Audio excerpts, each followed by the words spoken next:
Bonjour les hommes MLK, j'espère que vous allez bien. Merci à tous ceux qui nous rejoignent, merci à tous ceux qui ont pris le temps d'écouter ces vidéos de Jeff et de moi-même.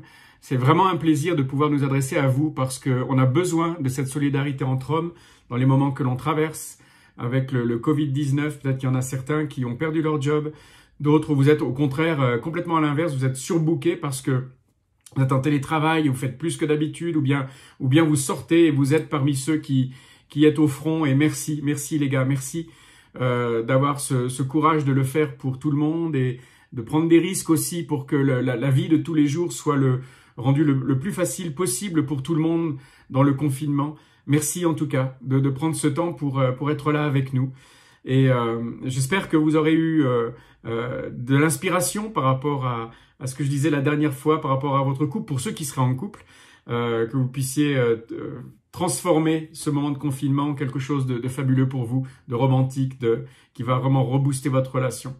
Maintenant, je voudrais aujourd'hui peut-être m'adresser plus à ceux qui ont des enfants. Alors, je sais que c'est pas le cas de tout le monde, peut-être que ça servira aussi, comme pour le couple, hein. Si vous êtes célibataire, continuez quand même de regarder, même quand on parle du couple, parce qu'en fait, ça pourra vous aider. Si vous avez été en couple, vous savez ce que ça veut dire. Si vous espérez l'être à nouveau prochainement, bien ça vous aura aidé. Et aujourd'hui, j'aimerais parler de comment est-ce que quand on est un homme, on s'occupe en confinement, on s'occupe de ses enfants. C'est vrai que les enfants, ils partent à l'école, ils sont partis toute la journée, vous aussi, normalement, quand il y a du boulot et qu'il n'y a pas de confinement qui nous frappe. Et puis, d'un seul coup, vous êtes, pour certains d'entre vous, retrouvés complètement coincés avec des enfants que vous aimez, bien entendu, que Dieu vous a confiés, mais coincés à la maison, dans quelques mètres carrés, avec des enfants, et puis ils sont là, ils ont des demandes. Bien sûr, ces demandes, vous en avez l'habitude parce que vous vous en occupez les week-ends ou pendant les congés, bien sûr, ou quand vous avez un jour de pause, vous aimez aussi prendre le relais. Et vous êtes un papa engagé, j'en suis convaincu. La plupart d'entre vous êtes des pères engagés, c'est sûr. Votre génération, pour ceux qui ont des enfants en bas âge, vous êtes beaucoup plus engagés que d'autres générations ne l'étaient dans le passé. Et vous faites déjà du super boulot. Mais quand on est coincé comme ça, le challenge est beaucoup plus important. On a l'habitude, nous, de sortir et de trouver le bonheur dans notre activité. Hein, la Bible le dit. Alors on fait quoi dans ce moment-là? J'aimerais voir un petit peu avec vous donner des pistes en fait de réflexion sur ce qui est possible de faire avec les enfants. Alors d'abord, occupez-vous de l'utile, c'est-à-dire ils ont normalement, hein, hormis en période de congé, mais ils vont avoir des devoirs. Ils font l'école à la maison. Alors selon où vous êtes, les devoirs sont plus ou moins bien organisés. Il y a des écoles qui ont tout préparé, ils ont des cours sur ordinateur à suivre. Pour d'autres, c'est peut-être plus complexe. Peut-être qu'il y a des grandes lignes et puis il faut vous organiser au milieu. Mais ce que je sais, c'est que alors si vous êtes en couple, vous pouvez partager la tâche évidemment avec votre femme. Hein. Si l'un est bon en maths, supervisez les maths. Si l'autre est bon en histoire géo, en français, supervisez le français, l'histoire géo. Supervisez les domaines en fait où c'est votre domaine de compétence.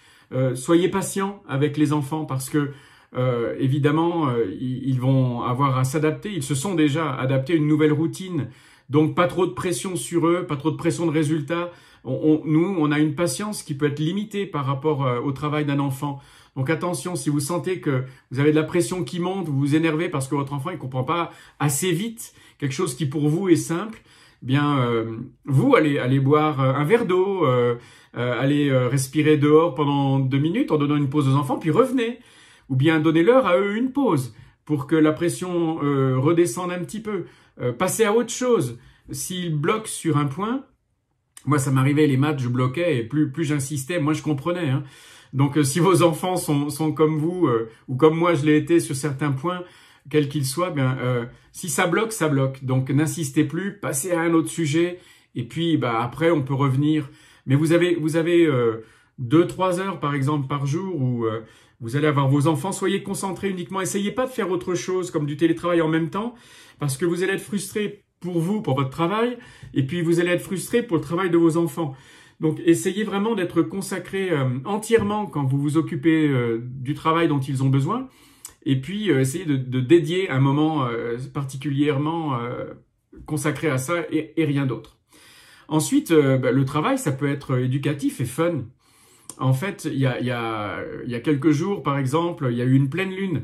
Ça, c'est du boulot aussi. Vous pouvez leur apprendre les astres, par exemple. Si vous êtes amateur, astronome amateur, ben, vous pouvez leur montrer, je sais pas, Saturne. Je crois que Saturne et Jupiter, on peut les voir en ce moment. Vous pouvez parler de la lune. Vous pouvez les emmener dans le jardin si vous en avez un. Et puis leur montrer les arbres, leur parler des arbres, leur parler des plantes, des fleurs, comment ça pousse, la chlorophylle, les pistils, les pétales, tout ce qui fait la nature autour de vous.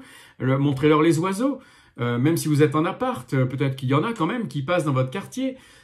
Parlez-leur des oiseaux qui habitent autour de vous, etc. Enfin, trouvez des moyens, des supports pour rendre l'éducation fun. Vous savez, vos enfants, ce qu'ils vont retenir avec vous, ils le retiendront bien mieux que ce qu'ils ont retenu à l'école. Pourquoi? Parce que d'un seul coup, c'est vous le prof. Donc, ils vous aiment et ils vont boire ce que vous allez leur dire, quoi.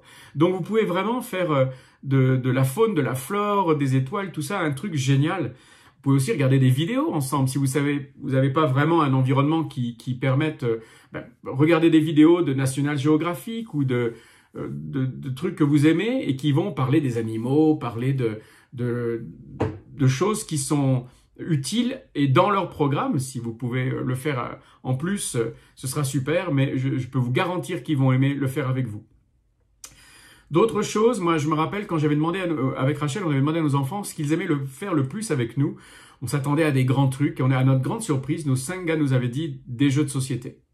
Eh ben, jouez avec vos enfants. Vous avez peut-être, pour certains d'entre vous, un peu plus de temps grâce au confinement, eh bien jouez avec eux. Vous savez, j'en ai déjà parlé, évitons le syndrome de la coquille vide, où en fait on est là mais on n'est pas là, parce qu'on est là physiquement mais notre tête et notre cœur il est ailleurs. Et alors surtout, posez votre téléphone, quoi. Ne jouez pas ou ne passez pas du temps avec vos enfants tout en étant en train de regarder votre téléphone. Ça va pas marcher, ça va les ennuyer, puis après eux ils prendront leur et puis ils partiront dans leur coin. Et en fait, ce serait vraiment dommage. Faites des jeux vidéo ensemble. Si c'est fun, des Mario Kart ou autre, bien faites ça. Il y a tellement de façons aujourd'hui, des PlayStation ou autres qui sont à notre disposition pour passer du temps avec les enfants. Alors, le faites pas forcément, les gars, on est tous compétiteurs pour les écraser, mais essayez de leur laisser aussi un peu une place, même si vous êtes super bon à FIFA ou autre. Jouez dehors si vous avez un jardin, c'est absolument génial. Jouez dehors, au rugby, au foot, à ce que vous voulez, mais ça va être des moments géniaux. Apprenez-leur des choses qui vous plaisent à vous. Par exemple, des hobbies, la photo, ou bien un sport, ou bien le dessin, des travaux manuels, ou n'importe quoi, quelque chose qui vous plaise. Je parlais de l'astronomie, vous pouvez à ce moment-là, la nuit, le soir, ça va être génial, emmenez-les dehors, braquez le ciel et parlez-leur de votre passion.